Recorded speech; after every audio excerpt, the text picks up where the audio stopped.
नमस्कार। मैं डॉक्टर दिनेश चारण बीए द्वितीय वर्ष हिंदी साहित्य के प्रथम प्रश्न पत्र में आप सभी का हार्दिक स्वागत करता हूं। बीए द्वितीय वर्ष के प्रथम प्रश्न पत्र में हम रीति काव्य सुमन को पढ़ रहे हैं और रीति काव्य सुमन के कवि मतीराम को पढ़ रहे हैं। मतीराम रीतिबद्ध काव्य धारा के कवि हैं और श्रृंगार का अनूठा वर्णन करने में माहिर हैं। मतीराम सतसई में उन्होंने रीति, नीति और भक्ति इन सब का वर्णन एक साथ किया है। रीतिबद्ध परंपरा के होने के कारण इन्होंने अपनी रीतिबद्धता निभाई है। कृष्ण के भक्त होने के कारण कृष्ण भक्ति निभाई है। नीतिगत बातें उन्होंने कही हैं। श्रृंगार जो प्रमुख विषय है इस काल का, उसको तो उन्होंने बखूबी उभारा ही उभारा है।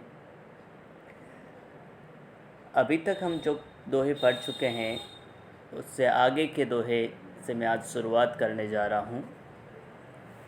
पहले एक एक दोहा पढ़ूँगा और उसके बाद उस दोहे की व्याख्या करूँगा, जिससे आपको पढ़ने में आसानी रहे। पियराई तन में परी पानी पर रहियो न देह, राख्यो नंद कुंवार ने करी कुंवार को मैं। वियोग श्रृंगार का वर्णन इस दोहे में कवि कर रहा है। नायिका विरह में उत्कंठित हैं और उस नायिका का चित्रण यहाँ कवि कर रहा है कि कृष्ण के द्वारा लंबे समय तक उपेक्षिता रहने के कारण प्रेम की प्राप्ति न होने से नायिका का कांति युक्त शरीर पीला पड़ गया है। पियराई तन में परी पानी पर रहियो न दे। पियराई यानी पीलापन, पानी कहते हैं कांति को। कृष्ण के प्रेम रूपी पानी, प्रेम रूपी जल न मिलने के कारण नायिका का शरीर कांति युक्त जो था वो पीला पड़ गया है। अब उसमें कांति नाम मात्र के लिए भी नहीं बची है। राख्यो नंद कुंवार ने करी कुंवार को मैं। नायिका को आशंका है कि नंद के कुंवर श्री कृष्ण ने प्रेम वर्षा को करना बंद कर दिया है।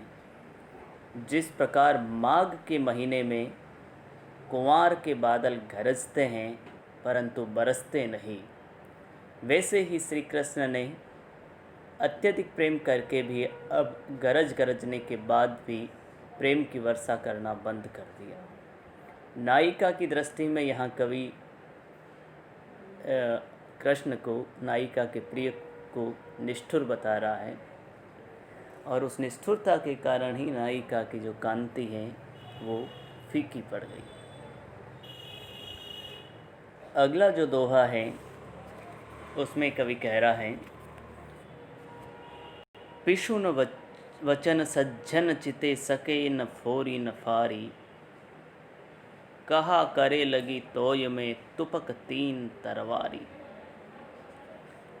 पिशुन कहते हैं कठोर, चित यानी हृदय या मन में,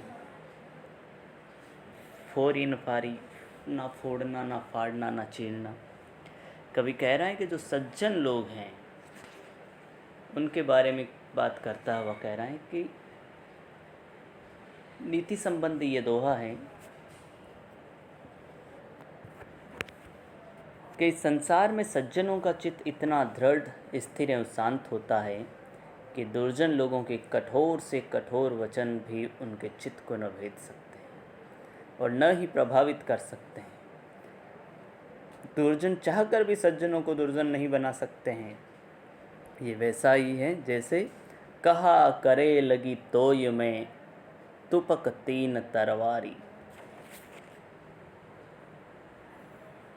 कवि यहाँ ये कहना चाह रहा है, तोय तोय कहते हैं पानी को, तुपक कहते हैं कटार को, तीर और तरवारी में तलवार से।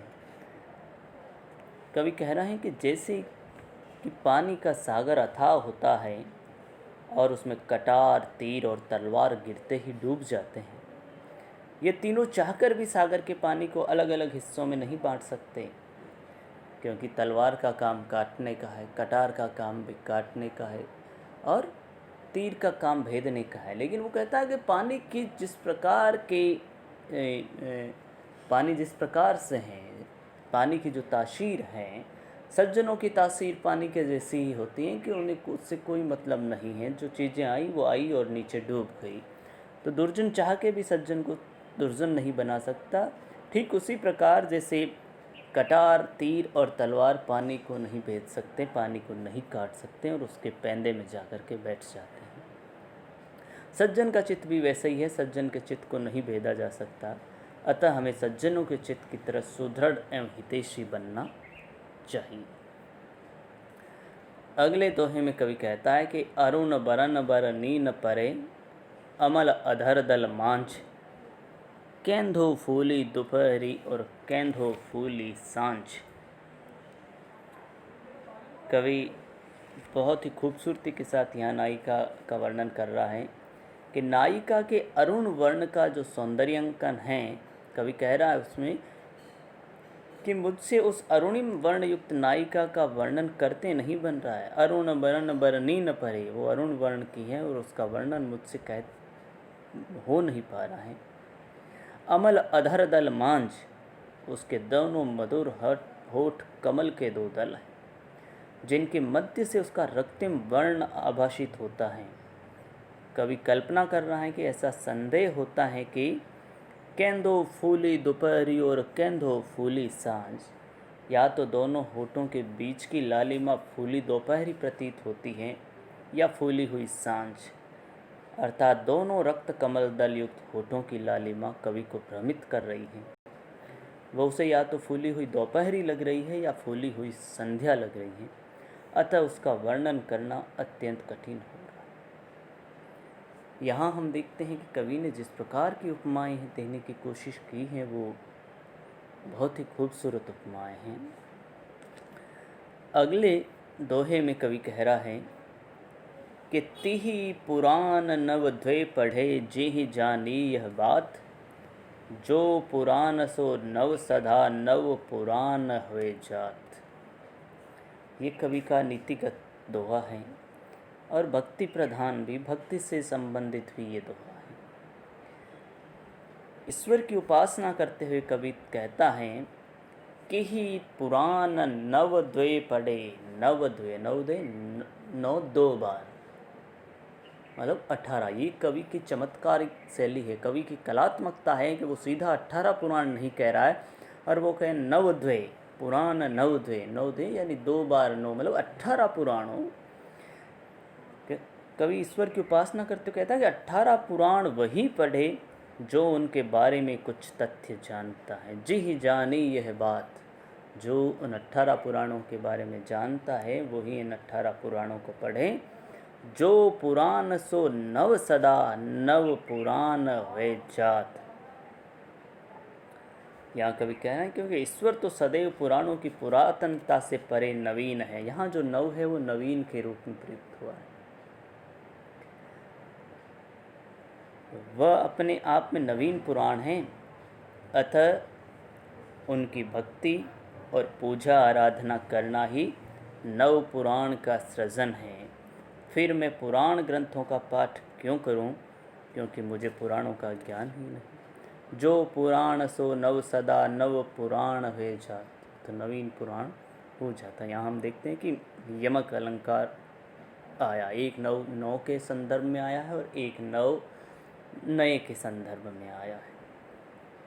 तो इन पदों में जब हमने देखा कि एक साथ ही भक्ति का पद भी आ रहा है, नीति का पद भी आ रहा है और श्रृंगार का वर्णन भी कवि कर रहा है, जिस खूबसूरती के साथ मतीराम ये अपनी कलात्मकता दिखाते हैं वो सहज ही सभी कवियों में नहीं मिलती हैं, और इसीलिए मतीराम श्रृंगार के अनूठे कवि कहलाते हैं। ब्रज भाषा का प्रयोग करते हुए उसमें लक्षणा, व्यंजना, शब्द शक्तियों के साथ साथ माधुर्य गुण इन मतीराम के इन दोहों की खासियत है। पूरी मतीराम सत्सई में हम ये देखेंगे तो यही हमें मिलता है। संदेह और अनुप्रास अलंकार का बहुत खूबसूरती के साथ यहाँ कवि ने इन पदों के अंदर वर्णन किया है। और नायिका का सौंदर्य का तो कहना ही क्या है, वियोग श्रृंगार भी कवि ने यहाँ दिखाने की कोशिश की है। आज की कक्षा में हम इतना ही पढ़ेंगे। अगली कक्षा में हम मतीराम के अगले जो दोहे हैं वो पढ़ेंगे। अभी तक हमने जो पढ़ा है उसमें अगर कहीं कुछ समझ में नहीं आ रहा है तो आप मुझे मैसेज के माध्यम से, फ़ोन के माध्यम से जान सकते हैं मुझसे। धन्यवाद।